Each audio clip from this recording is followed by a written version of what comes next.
What's up, course heroes? Welcome to the channel. I am your host Amit, and today I'm going to show you how to effectively do a one-on-one podcast remotely. Alright, so in order to get started with your own podcast, you just need four things. The first thing is the hardware, which is a USB mic, easiest and least expensive way to get started with your podcast. The second is going to be the recording interface, where you and your co-host meet together and record the podcast. I would not recommend Zoom for this. Use something that is built for podcasting, as it's much easier. So that's number two. Number three is the editing software, where you're going to line up the tracks between you and your host and edit out any mishaps, any mistakes that happen during the podcast, any goof ups that you do, or you can keep it for brevity's sake. The final fourth thing is the distribution. How are you going to distribute this podcast to the world? So let's get started. First thing, USB mics. I use a Blue Yeti. Simple to use, is nothing much to it. It isn't anything complicated. It's plug and play. You can use the Blue Snowball, a Blue Yeti. Any USB mic really works. I'm going to link to a video that talks about the 6 USB mics that I reviewed that were all under $100, and you can take your pick from that. Now for the software that I use for recording, I use this software called Zencastr. And Zencastr right now, due to the pandemic, due to COVID, they're giving you unlimited guests and unlimited recording time for free, as you can see here. But I have always been on their free plan. I have never been on their paid plan. My co-host and I, we have recorded about 50 plus episodes, all using their free plan. So if you click on start now, you can just fill in your details and sign up. Once you're signed up, I can show you what my dashboard looks like. So this is what my dashboard looks like for my own podcast with my host Chris Maselli, and it's all about how to create and market and sell your online courses. So here's our dashboard. This shows me all the recordings that we have done so far.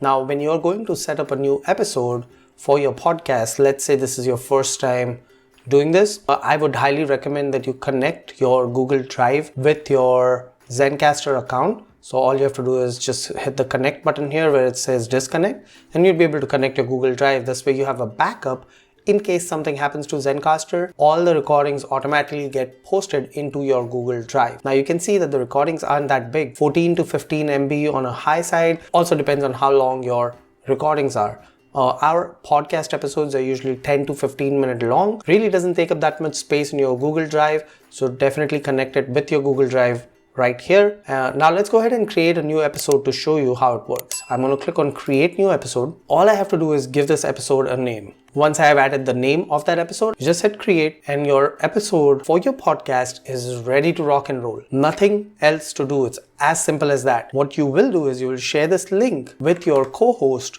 or anyone else you want to invite to this podcast. So I'm in a different browser now. It only supports Chrome and Firefox. So right now I'm in my Firefox browser to show you what it looks like for your guest. So I've added that same link in the URL bar here, as you can see.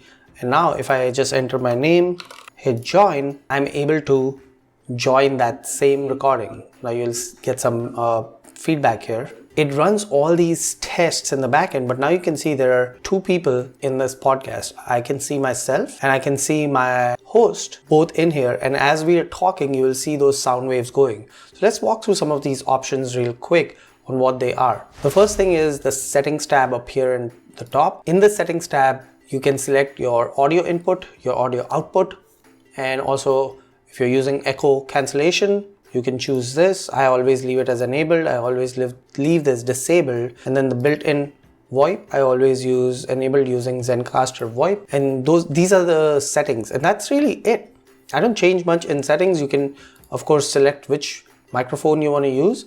Speakers don't really matter. I usually use my headphones. I put my headphones on so I don't hear any background noise. When I'm recording the episode with my co-host, you just hit save settings. At this point, before you hit record, all you have to do is just make sure everyone is ready to record. A couple of other things that I use quite a bit.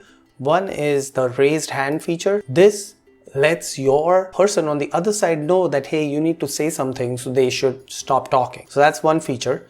The second one is the mute feature, which I use quite a bit because my keyboard is wicked loud. It's a mechanical keyboard. It's super loud. Sometimes when we're recording these episodes, I'm doing some research ad hoc and I don't want that to be heard while the podcast is getting recorded, maybe when Chris is talking.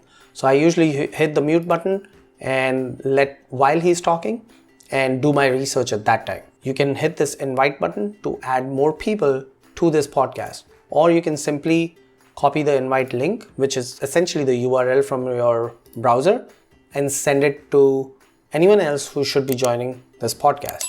And then finally, there's this timeline footnote where you can add notes to the timeline. And this I find handy if during the recording, you have to mention a quick resource, whether that's a website you're linking to or a YouTube video you're referring to or any other resource that you're referring to. Instead of going back and listening to it all, you can do that while recording the episode. That's pretty much it. Very simple interface. Last thing to do is hit the start recording button. In our case, this is not going to work because I have that second person who hasn't passed their health check. So I'm going to log out from that second person. Now it's just me. And now I can start recording. And you can see the timer is going. There is no limit to this timer. That's the other reason why you might want to not consider Zoom, is if it's more than 2 people in a Zoom meeting, you have a 40-minute limit. On Zencastr, there are no limits, which is amazing. Once we come out of COVID, hopefully soon, their limit is 8 hours a month, which is a lot for me and my host, Chris, because our episodes are only 10 to 15 minutes and we are only publishing one every week. So literally 40 to 60 minutes a month. If we batch record, we might go up to 4 hours. We're definitely not going to hit the 8-hour limit, and that is why we are only on the free plan. Once you're done recording, what we can do is you can record again on that same episode. So if I hit new recording, it's going to continue to record in this same episode as a separate audio file, and your browser will refresh and you'll see this window. Then you have to hit start recording again, and now you have recording number 2 in this same browser window. I've used this feature maybe once or twice, really, not that many times, but it is a good to have feature in case something goes wrong, or maybe you finish recording and you realize, hey, I have to record something else. You can hit that record button again. You can do that as many times as you want. And then once it's done, there's your cloud drive option. So you can upload to cloud drive, which will open up your Google Drive. Mine is already connected. And then you have automatic post-production, but automatic post-production requires you to buy some time. And I haven't really felt the need for automatic post-production, never really used it. But if I click on this buy more time, you can see it is dirt cheap. For 50 hours, just paying only $82. So you can use those automatic post-production hours. I usually do all my post-production stuff in my editing software where I edit these audios, which is the next thing we're going to talk about, is how to edit your podcast. Zencastr isn't an editing platform. I'm going to give you a few options. The one that I like to use is Filmora, and I'm not going to show you how to edit in Filmora because that is a more in-depth video and there are so many videos out there on how to edit in Filmora. What I'm going to do is open up one of my episodes to show you what it looks like within Filmora. Filmora is a paid product, so if you don't want to go with Filmora, you can use Audacity, which is absolutely 100% free, just has a little bit of a higher learning curve on how to use it. Again, lots of videos. I'm going to link to a few videos in the description below on how to use these. So here I am in my Filmora dashboard. You can see just at the bottom here, I have 2 tracks, one for my talking points and one for Chris. I usually rename them Amit and Chris. And as you can see, the audio wavelengths don't match because when I'm talking, Chris is not. And when Chris is talking, I am not. Sometimes we both talk at the same times, and that's when you see these 2 spikes at the same time. And then we also have a podcast open and close.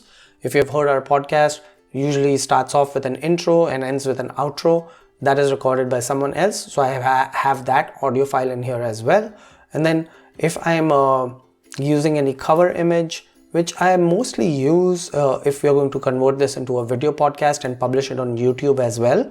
I have stopped doing that because it's just extra work and I don't see that much of a benefit for the amount of work it takes. So in Filmora, what I do is, after everything is done, I have added my tracks. I will listen it again only if I know that there were some mistakes that I need to fix. Maybe we fumbled, maybe we used some swear words that we didn't want to use.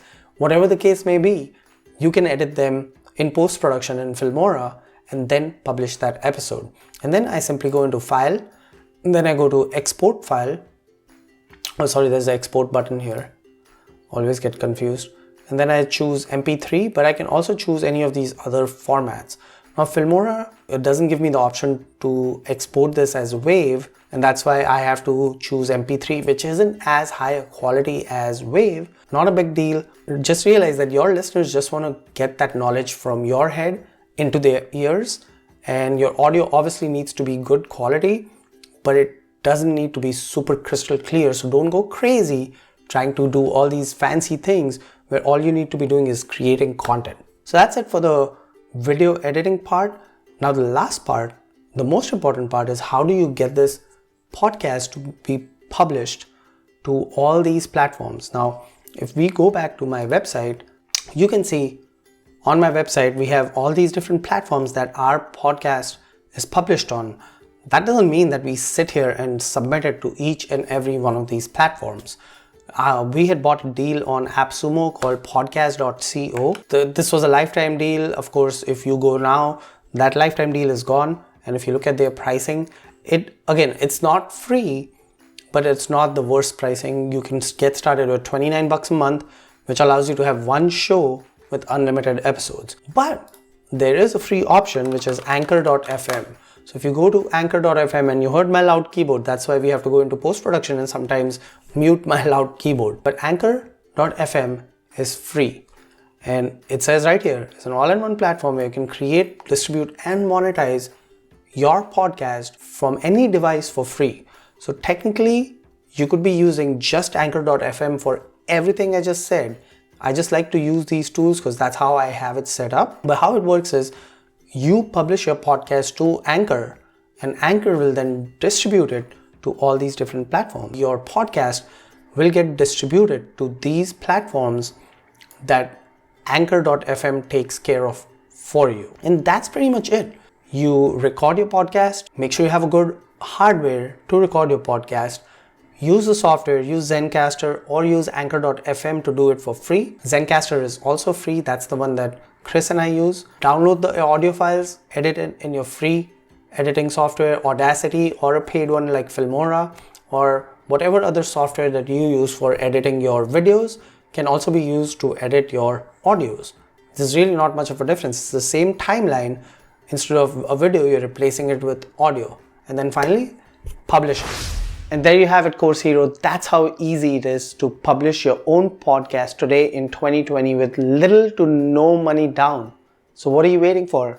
Grab that mic and start recording today. Share a link in the description below. If you do have a podcast, I would love to check it out. Thank you and keep creating.